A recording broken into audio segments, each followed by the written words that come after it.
వి gold trusted gold buyers మీరు తాకట్టు పెట్టిన బంగారాన్ని విడిపించి ఈ రోజు ఉన్న మార్కెట్ ధరకు కొనబడును.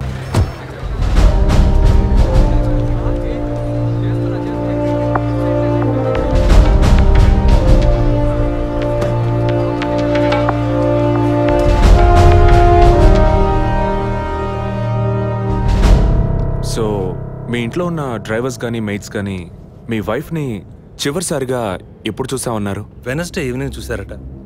డ్రైవర్ డ్యూటీ అయ్యాక ఇంటికి వెళ్ళేటప్పుడు రేపొద్దున ఎన్నింటి రావాలమని నా వైఫ్ని అడిగాడట.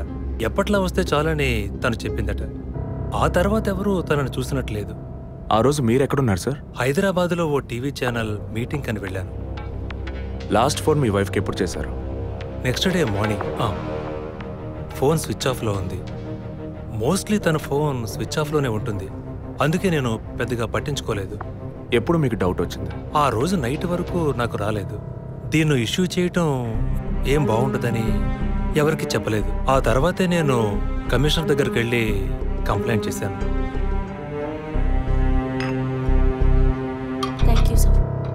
సో వివాహం ఎన్నేళ్ళైంది? 4 years. కిడ్స్? ఇంతవరకు వద్దని పోస్ట్పోన్ చేసుకుంటూ వచ్చాం. Now we are in plan. మీ వైఫ్కి హాబీస్, పర్సనల్ యాక్టివిటీస్ ఏమైనా ఉన్నాయా? తను పెద్ద క్రికెట్ ఫ్యానిటీ. ఇండియా గెలవాలని తను చర్చికి పోయి స్పెషల్ ప్రేయర్ కూడా చేస్తుంది. అంత పిచ్చి. ఓ, మీ వైఫ్కి దేవుడు అంటే అంత నమ్మకమా? యా, సండే మిస్ అవ్వకుండా చర్చికి పోయి వస్తుంది. కొన్ని సమయాల్లో లైఫ్లో కొన్ని ముఖ్యమైన నిర్ణయాలు కూడా చర్చి ఫాదర్ని అడిగి తీసుకుంటుంది. ఏ church? Villivakkam saint Thomas church. ఆ చర్చ్ ఫాదర్ జోసెఫ్ చనిపోయారని తెలుసా మీకు?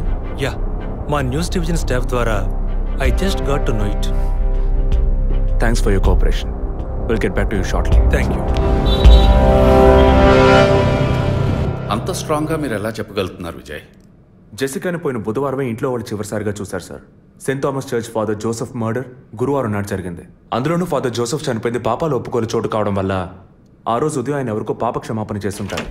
అది జెసికాని ఎందుకు కాకూడదని నా అసంప్షన్. Good morning sir. రండి స్టీఫెన్, కూర్చోండి. Vijay. Yes sir. Father death case వీరే డీల్ చేస్తున్నారు. Hello sir. Hello. Vijay handle చేస్తున్న కేసులో కనిపించకుండా పోయిన అమ్మాయి ఫాదర్ మరణించిన టైంలో పాప క్షమాపణ కోసం వచ్చి అక్కడ ఉన్నందువల్ల ఈ హత్యకి ఆ అమ్మాయికి సంబంధం ఉండొచ్చేమో అని వీరు అనుమానం. ఉండొచ్చు సార్. మనం అలా అనుమానిస్తే ఫాదర్ చనిపోయిన సమయంలో బయటికి వెళ్ళిన వాచ్మెన్ దగ్గర నుంచి బెల్ కొట్టేవాడి వరకు అనుమానించాలి. It is simple. ఒక చర్చి ఫాదర్గా వారి సర్వీస్కి వంక పెట్టలేం. కానీ వారి పర్సనల్ లైఫ్ ఎంక్వైరీ చేసినప్పుడు వారికి ఒకసారి బైపాస్ సర్జరీ జరిగినా మరోసారి సర్జరీ చేయాల్సి వచ్చింది. ఆపరేషన్ ఖర్చులు, చేసిన అప్పులు, వీటన్నిటి వల్ల వారి నిర్ణయానికి వచ్చి ఉండొచ్చు. సూసైడ్ అంటానికి కావాల్సిన సిమ్టమ్స్ అన్నీ ఉన్నాయి. ఈ కేసు గురించి మీ ఒపీనియన్ ఏంటి? నాకు మాత్రం చర్చ్ ఫాదర్ మరణం సూసైడ్ కాదని ఎందుకో డౌట్ సార్. ఎలా చెప్పగలుగుతున్నారు? ఆయన పర్సనల్ లైఫ్లో ఎలాంటి వారైనా కావచ్చు, కానీ ఒక స్వచ్ఛమైన క్రిస్టియన్గా జీవించేవారట. అంత స్వచ్ఛమైన క్రిస్టియన్గా ఉన్నవారు తన రక్తాన్ని పవిత్రమైన చర్చ్లో చిందించారని ఎప్పుడూ అనుకోరు. పోనీ ఒకవేళ సూసైడ్ చేసుకోవాలనుకున్నా అది వారి ఇంట్లో చేసుకుని ఉండేవారు. వారు ఆ పని చేయలేదు. ఫాదర్ కన్నా ఎక్కువగా బైబిల్ చదివినట్టున్నారు. దీనికి బైబిల్ చదవాల్సిన అవసరం లేదు. క్రైస్తవ మతతత్వాన్ని అర్థం చేసుకుంటే చాలు. జెసికా కేసుని, ఫాదర్ కేసుని ఒకే యాంగిల్లో పరిశీలిస్తేనే మనం ఒక నిర్ణయానికి రాగలుగుతాం సార్. మరి ఇంకేంటి సార్, దివ్య దృష్టి ఉన్నట్టు అన్ని వీరే చెప్తున్నారు. ఈ కేసు కూడా వీరికి అప్పగించండి. ఎస్ స్టీఫెన్, నేను అదే మంచిదనుకుంటున్నాను. దీన్ని విజయ్ హ్యాండిల్ చేస్తాడు. సార్. ఏంటి సార్? కేసుకు సంబంధించిన ఫైల్స్ అన్ని వీరికి అప్పచెప్పండి. విజయ్ సార్, ఫాదర్ కేసులో మీకు అసిస్ట్ చేయడానికి స్టేషన్ సబ్ ఇన్స్పెక్టర్ తిరుపతి అని ఒక ఆయన ఉన్నారు. ఆయన మీకు హెల్ప్గా ఉంటారు. కాకపోతే కాస్త ఎక్కువగా మాట్లాడతారు, చూసుకోండి. I will handle it sir. Thank you.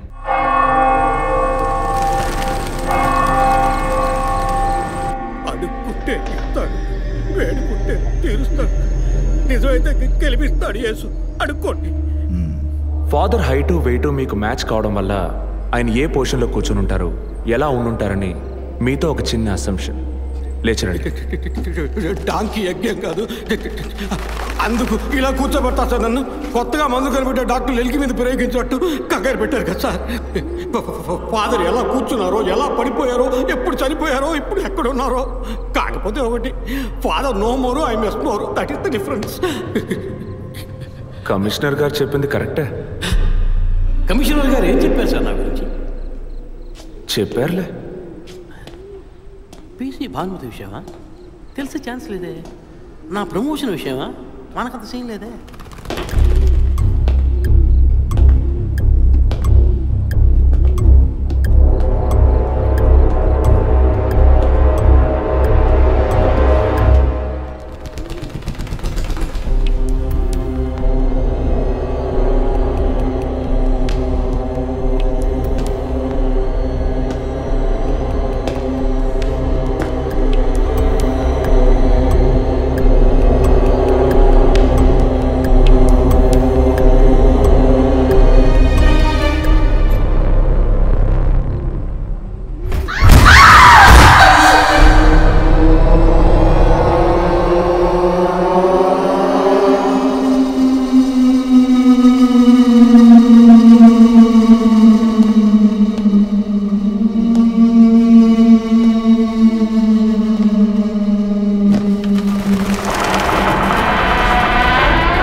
పేరు యాంటోనీ.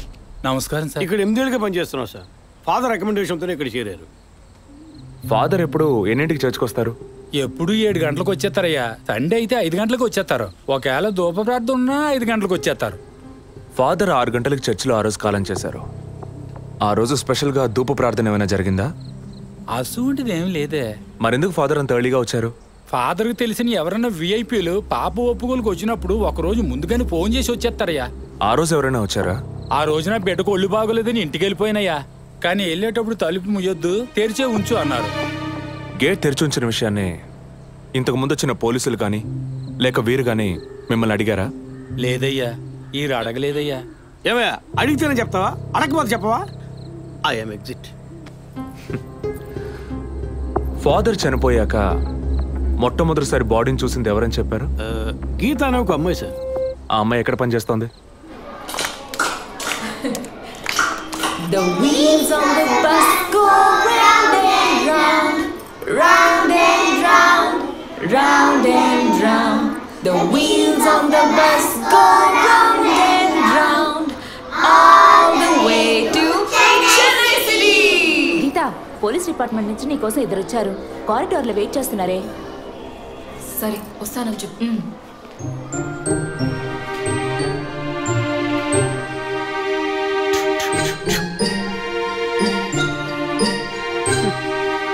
ఈ వయసులో పిల్లలు అన్నాక ఇలాగే అల్లరి చేస్తుంటారులేండి. కానీ రేపు పెద్దయ్యాక మదర్ తెరెసా కావచ్చు, తాత గాంధీ కావచ్చు, మామ నెహ్రూ కావచ్చు, కానీ నాలా మాత్రం కాలేరండి.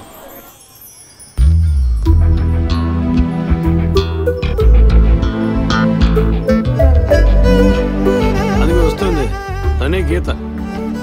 పేరు వరకే, నోరు తెరిస్తే రాత్రి మార్చేస్తా సార్. ఎందుకు నన్ను రమ్మన్నారు? మీరేనా గీత? అవును నేనే. ఏం కావాలి? I'm assistant commissioner Vijay Prakash. Me ID card ఇవ్వండి. ఈ మధ్యగా ఎలక్షన్లు పూర్తయి అంతలోనే మధ్యంతర ఎన్నికలా సార్ ఓటర్ ఐడి అడుగుతున్నారు, ఇవ్వండి. I mean me voter ID కాదు, మీరు పోలీస్ అని గుర్తించే ఐడి కార్డ్ అడిగాను. ఏ ఐడి కార్డు ఉంటేనే మాట్లాడతారా? ఏ అడగకూడదా?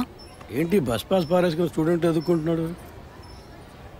సరే విషయం ఏంటో చెప్పండి. ఫాదర్ కేసులో ఆయన బాడీని ఫస్ట్ టైం చూసింది మీరే. దాని గురించి మీతో కొంచెం మాట్లాడాలి. నేను ఎన్నిసార్లు చెప్పాలి, నాకు అర్థం కావట్లేదు. 2 రోజుల ముందే కదా వచ్చారు. నేనా? మీ డిపార్ట్మెంట్ నుంచే వీరు కూడా వచ్చారు. 2 గంటల సేపు నా ఇంటికి వచ్చి ఇంట్రోగేట్ చేశారు. పక్కింటి వాళ్ళకి సమాధానం చెప్పలేకపోయాను.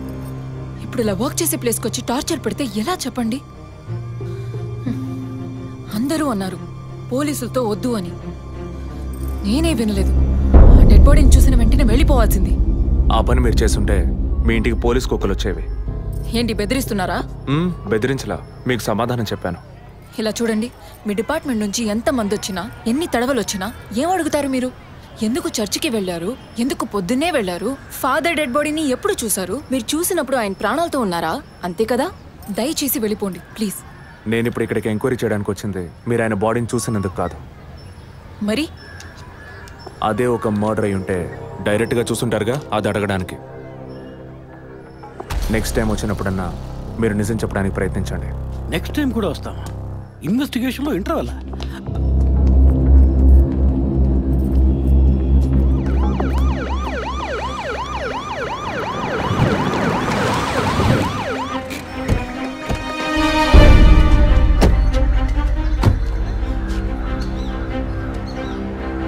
సార్ అదే గీత ఇల్లు. వెళ్ళి చూసిరండి. ఆ ముసలాన్ని మళ్ళీ చూడాలా?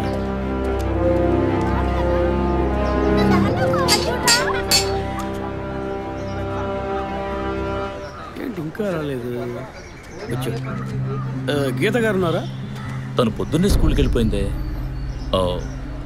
ఇంతకుముందు చాలాసార్లు ఎంక్వైరీకి వచ్చి వెళ్ళారు కదా, మళ్ళీ దేనికి? ఏం లేదు, ఏసీ కొత్త రీ ఎంక్వైరీ చేయాలంటున్నారు. వస్తే విషయం చెప్పండి, సరేనా? సరే సార్. ముసలాడు చెప్పింది ఏసీ గిరిపించే ఉంటుంది, అయినా మళ్ళీ మనం చెప్పాలి కదా, ఏదో గాడిచ్చాక. సార్ పొద్దున్న స్కూల్కి వెళ్ళారట, ఇప్పుడేం సార్ మళ్ళీ మన స్కూల్కా? అక్కర్లేదు, స్టేషన్కి తనే వస్తుంది.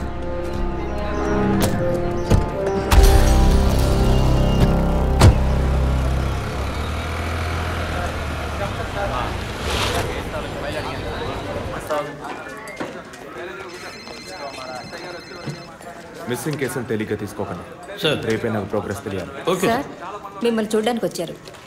కూర్చోండి. వర్కింగ్ ప్లేస్కి రావద్దు అన్నాను కదా, మరి ఎందుకు సార్ మా ఇంటికి వచ్చారు? పోలీస్ స్టేషన్కి ఆడపిల్ల రావడం ఓకేనా? ఓకే అంటే చెప్పండి, ఎప్పుడు ఏ క్లారిఫికేషన్ కావాలన్నా పిలుస్తాను. ఇప్పుడు ఏ క్లారిఫికేషన్ చెప్పండి. ఈ చైన్ మీద. హలో, నేను క్రిస్టియన్ని కాదు. Alex sir. Yes sir. మీరు కొండకి ఎప్పుడు వెళ్తున్నారు? వచ్చే వారం సార్. నేనే మిమ్మల్ని లీవ్ అడగాలనుకున్నాను సార్. సరే, ఓకే, పిలుస్తాను. Thank you sir. నేను కూడా వారం వారం చర్చ్కి వెళ్తాను. అంత మాత్రాన క్రిస్టియన్నా? It makes no difference. Jesus, Gandhi, షేక్ వారా వీళ్ళు ఇప్పుడు ఫ్యాషన్ సింబల్స్ అయ్యారు. ఇలా చూడండి, మొదట ఆ చైన్ నాది కాదు. నెల నెల చర్చ్కి వచ్చే ఫండ్స్ నుంచి స్కూల్కి ఇచ్చే డొనేషన్ ఫాదర్ ద్వారా నేనే తీసుకొస్తుంటాను. అందుకే ముందు రోజు ఈవినింగ్ ఫాదర్తో ఫోన్లో మాట్లాడి నెక్స్ట్ డే మార్నింగ్ 7:45కి నేను చర్చ్కి వెళ్ళాను. నేను లోపలికి పోయి ప్రేయర్ హాల్లో చూస్తే అక్కడ ఫాదర్ లేరు. సరే, నీ కన్ఫెషన్ హాల్లో పోయి చూస్తే అక్కడ ఫాదర్ చనిపోయి ఉన్నారు. ఆ తర్వాత ఎలా బయటకు వచ్చానో నాకు తెలీదు. స్కూటీ ఎక్కి బయలుదేరటమే నాకు గుర్తుంది. స్కూటీలో 7:45కి మీరు వెళ్ళానంటున్నారు. చర్చ్ ఎంట్రన్స్లోకి వెళ్ళాక గేట్ సగమే తెరిచుందా లేక పూర్తిగా తెరిచుందా? పూర్తిగానే తెరిచింది. బండిని చర్చ్కి లెఫ్ట్లో పార్క్ చేశారా, రైట్లో పార్క్ చేశారా? రైట్లోనే పార్క్ చేశాను. సైడ్ స్టాండ్ వేశారా, సెంటర్ స్టాండ్ వేశారా? ఎందుకు? జస్ట్ ఆన్సర్ మీ. సైడ్ స్టాండే వేశాను. లాక్ చేశారా? చేశాను. అప్పుడు మీ ముఖాన్ని తప్పకుండా అద్దంలో ఒక్కసారైనా చూసుకొని ఉంటారు. అద్దానికి కేసుకి లింక్ ఏంటబ్బా? ఆ సమయంలో చుట్టూ ఎవరైనా ఏదైనా మూవ్ అయినట్టు తెలిసిందా? లేదు. Any car, bike? లేదు. తప్పకుండా చూసుంటారు మీరు. ఒక్కసారి ఆలోచించి చూడండి. బికాస్ ఫాదర్ చనిపోయిన టైము, మీరు చర్చిలో ఉన్న టైము మోరాలస్ ది సేమ్. ఎంత డీప్ ఇన్వెస్టిగేషన్ అవసరమా? అవును, అక్కడ ఒక కారు ఉన్నట్టే అనిపిస్తోంది. ఇది మనకి చెప్పలేదే, మనం అడిగితే కదా చెప్పేది. ఈ కార్ ఏమో చూడండి. అవును, ఇటువంటిది అయ్యుండొచ్చు. కారులో ఎవరైనా ఉన్నారా? లేరు. నిజంగా? అదే ఎవరు లేరని చెప్తున్నానుగా. Okay, cool. తర్వాత? ఆ తర్వాత చర్చ్ లోపలికి వెళ్ళాను. మొత్తం 3 ఎంట్రీలు ఉన్నాయి. మెయిన్ ఎంట్రీలోంచి వెళ్ళారా లేక సైడ్ ఎంట్రీలోంచి? మెయిన్ ఎంట్రీ క్లోజ్ చేసింది, అందుకే సైడ్ ఎంట్రీలోంచి వెళ్ళాను. సరే, మరి తిరిగి వచ్చేటప్పుడు ఎట్నుంచి వచ్చారు? అదే వచ్చే కంగారులో ఎట్నుంచి వచ్చానో ఏమో గుర్తులేదంటున్నానుగా. అక్కడ ఏదైనా మిస్ చేసుకున్నారా? లేదు. ఆలోచించి చెప్పండి. లేదు. ఏంటి ఇన్వెస్టిగేషన్ టైంలో గిఫ్ట్ ఇస్తున్నాడు, జడ్జిమెంట్కి అందడం లేదే. Is this yours? స్కూటీని తీసేటప్పుడు కీ చైన్ని మిస్ చేసుకున్నాను. కింద పడ్డ కీ తీసాక మీరు ఒక భయంతో కంగారుతో బండి స్టార్ట్ చేస్తుంటారు. అప్పుడు ఆ కార్ అక్కడ ఉందా?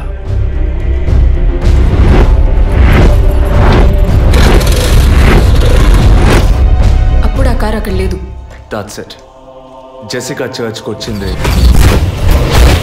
స్ట్రగుల్ జరిగింది. బయటికి వెళ్ళేటప్పుడు ఒంటరిగా వెళ్ళే అవకాశం లేదు. పూర్తయిందా? ఇప్పుడు నన్ను వెళ్ళమంటారా? Anyway, thanks lot miss Geetha. No mention.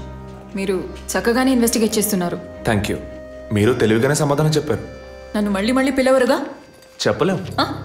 మీరు పూర్తిగా నిజం చెప్పలేదు కదా, అందుకని పిలవచ్చు. ఎందుకు? అచ్చం చూసానా? కాదు, ఆ హత్య మీరే చేసి ఉండొచ్చుగా. ఇలా తేపా మీరు పిలిస్తే నేను రావాల్సిన అవసరం లేదు. Too much. This is the last.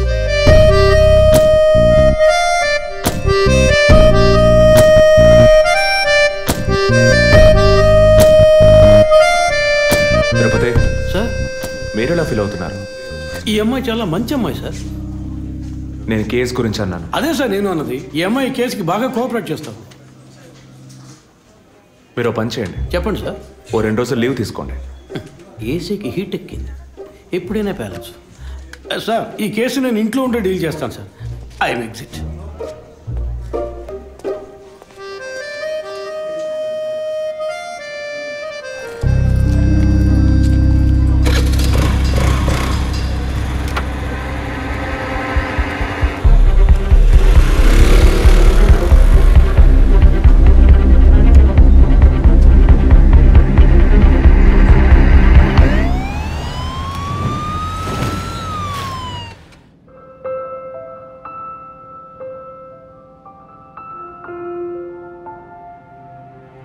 Yes, she has conceived.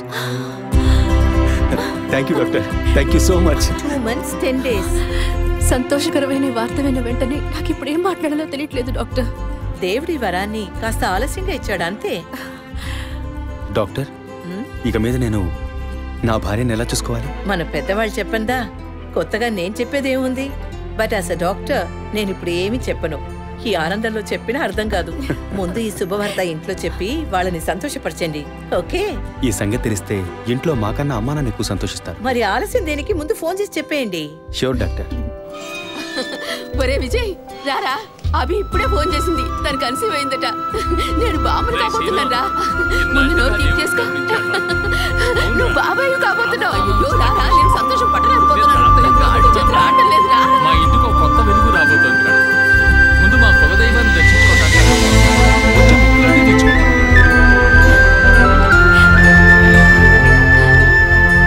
Vijay. Vijay, police officer దగ్గరే సస్పెన్సా? ఇల్లంతా ఎంత హడావుడిగా ఎంత సందడిగా ఉందో తెలుసా? ఇన్నేళ్ల తర్వాత మిమ్మల్ని అమ్మా నాన్న అని పిలవడానికి ఒక బిడ్డ. నేను బాబాయిని. నాకు అందులోని ఆనందం కన్నా మీ ఇద్దరు మనసులు సంతోషంగా ఉన్నాయి చూడు, అది చాలదురా నాకు. ఇటీవు ఏంట్రా ఉదయంతో పెద్ద డైలాగులు వదులుతున్నావు? రే, ఇన్నేళ్ళుగా నువ్వు ఉదయం దగ్గర వదలని డైలాగ్సా?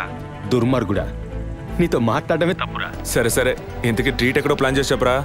And once again my hearty wishes to both of you. ఓకేరా, బాయ్. బాయ్.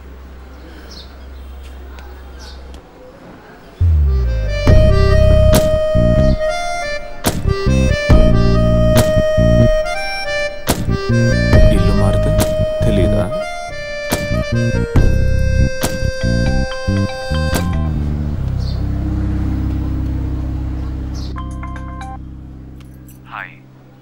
అసలేం కావాలి మీకు? కేసు విషయంగా మిమ్మల్ని చూడాలి. మీకు చూసే అవకాశం లేదు. ఇప్పుడు చూస్తూనే ఉన్నానుగా. ఏంటి బిల్డప్పా? ఇంటి ముందుకొచ్చి నుంచుంటే చూడొచ్చనా? మేము అసలు అక్కడ లేనే లేము. ఇక మీరు ఎలా చూస్తారు? ఆ ఇంటి ముందు నిలబడి చూస్తే కనపడరు, కానీ Ashok Nagar Majestic flat number 15 second floor balcony నుంచి చూస్తే తప్పకుండా కనపడతారు.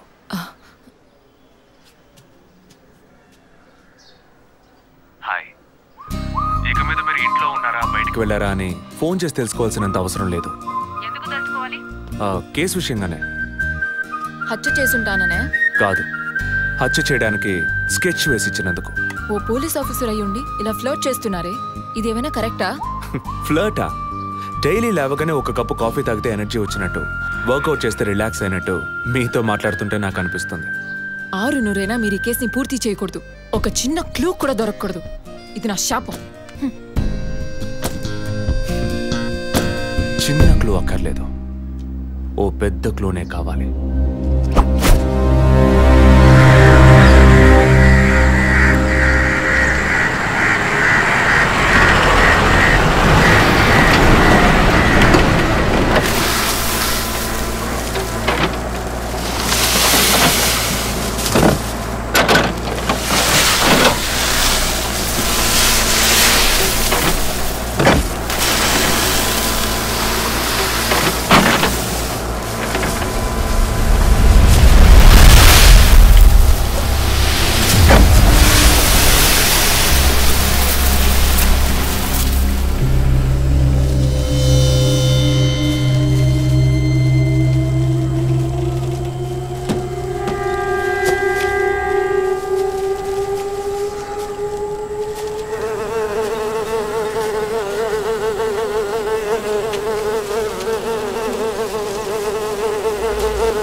బాడీ జెసికాదే అని కన్ఫర్మ్ చేశారా? సార్ ఇప్పుడు ఫారెన్సిక్ రిపోర్ట్లో ఎక్స్టర్నల్ మార్క్స్ చూసి ఆమె జెసికా అని కన్ఫర్మ్ చేశారు సార్. పోస్ట్ మార్టం ఇక్కడే జరుగుతుందిగా? Yes sir. బాడీ బాగా డీకంపోజ్ అయినందువల్ల సీన్ ఆఫ్ క్రైమ్లోనే పోస్ట్ మార్టం చేయమని కమిషన్ ఆర్డర్ సార్.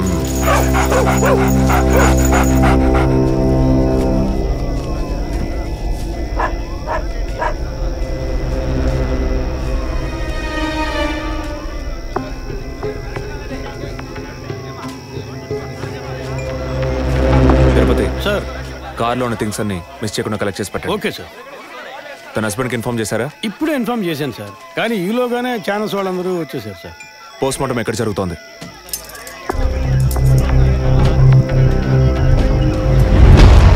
సార్, ఖచ్చితంగా ఎవరు నరికి ముక్కలు చేసి ఉంటారు సార్. బాడీ పూర్తిగా కుళ్ళిపోయినందువల్ల ఇక్కడున్న కాకులు గద్దలు కుక్కలు పీకుంటాయి సార్. సార్ ఇంకో 10 minutes ఇంటర్న్స్ అన్ని కంప్లీట్ అవుతాయి. ఆ తర్వాత మీకు ఫుల్ డీటెయిల్స్ తెలుస్తాయి sir. Okay, I'll be around. Okay sir. Jessica దొరికితే ఫాదర్ విషయంలో ఏదైనా క్లూ దొరుకుతుందని ఆశించాం. ఇప్పుడు తనే లేదు. పాపాన్ని క్షమించే ఫాదర్ ఇప్పుడు ప్రాణాలతో లేడు. పాపాలు ఒప్పుకోలుకు వచ్చిన జెస్సీ ఇప్పుడు ప్రాణాలతో లేదంటే మరి ఆ పాపం ఏంటి? ఫాదర్కి జెసికాకి మాత్రమే తెలిసిన నిజం ఇంకెవరికో తెలిసిందే. Excuse me sir, physical wound cause of death మీరు చూసారంటే ఎడం చేతి మణికట్ట దగ్గర కోసి ఉంది సార్. బ్లడ్ కంప్లీట్గా డ్రైన్ అయినందువల్లే ప్రాణం పోయింది sir. And one more important thing sir, she was pregnant.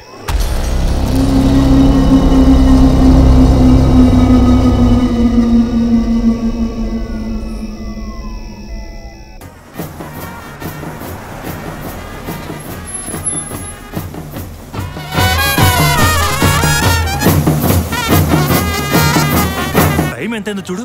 చెప్పానన్నా sir, minister లైన్లో ఉన్నారు. అయ్యా లేటు గీటు ఏం లేదయ్యా, తొందర ఏం లేదు, నిదానంగా రండి. మీరు అమ్మ వచ్చి గాజులు వేస్తేనే కదా ఫంక్షన్ నిండుతాను. సరేనయ్యా. అయ్యగారు ఎప్పుడు వస్తారు? ఆలస్యం అవుతుందండి. ఇంకో 10 నిమిషాల్లో వచ్చేస్తారు. నువ్వు వెళ్ళి అక్కడ చేయాల్సిన పని చూడు ముందు. ఇంకోసారి ఫోన్ చేయండి.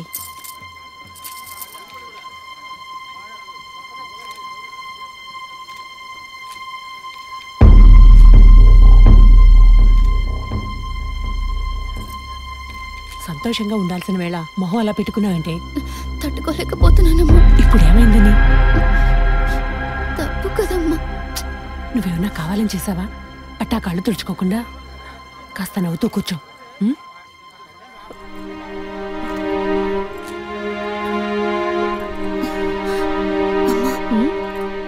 నేను రెస్ట్ రూమ్కి వెళ్ళొస్తాను. వెళ్ళు, అలాగే రీఫ్రెష్ అయ్యరా. త్వరగా రా, మంత్రి గారు కూడా వచ్చే టైం అయింది. అర్థమైందా?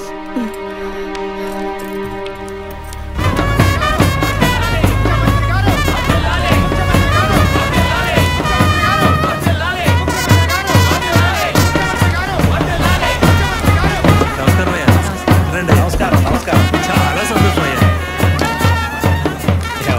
ఇప్పుడు సంతోషంగా ఉందా? మీ ఆశీర్వాదం అయ్యా. మనవాళ్ళు లేడు అని అవునయ్యా. ఇప్పుడు వంశానికి వారసుడు వచ్చాడు, నీ రాజకీయాలకి వారసుడు వచ్చాడు. నమస్కారం సార్. ఎలాగున్నావయ్యా? మీ దగ్గర బాగున్నాను సార్. దొరా ఇలా రా. చెప్పండి అయ్యా. ఏవయ్యా, ఫంక్షన్ మొదలవుతుందా లేక పూర్తయిపోయిందా? అయ్యా ఇప్పుడు మొదలెట్టబోతున్నాం. మరి నీ కోళ్ళేదయ్యా? చెప్పండి నాన్న. రే పద్మ ఎక్కడరా? బాత్రూమ్కి వెళ్తానంది. వెళ్ళి చూడరా. అలాగేనన్నా. ఇప్పుడే వస్తానే.